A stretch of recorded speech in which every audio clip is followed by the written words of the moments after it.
আমার এত সতী সাবিত্রী স্ত্রী ভালো লাগে না। একটু ঘুরবে ফিরবে, আমার সাথে ঘুরতে যাবে, পার্টিতে যাবে, এগুলোই আমার পছন্দ। এই ঘরে বসে থাকা, মানে সারাদিন বাসার কার্যক্রম পরিচালনা করা, এগুলো আমার ভালো লাগে না। আমি চাই একটু ঘুরে বেড়াতে, পাখির মতো উঠতে। আচ্ছা শাফিন, আপনার স্ত্রী যদি আপনার মায়ের সাথে সারাক্ষণ ঝগড়া করতো, আপনার কেমন লাগতো? সেটা আরেক রকম অশান্তি।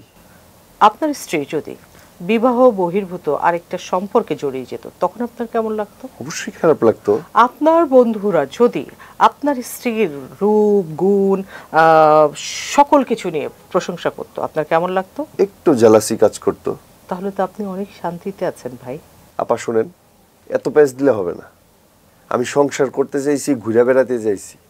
আমি তো কাজের মহিলা বিয়ে করি নাই যে সারাদিন ঘরের কোনায় বসে কাজ করবে। আমি একটু ঘুরে বেড়াতে চাইছি।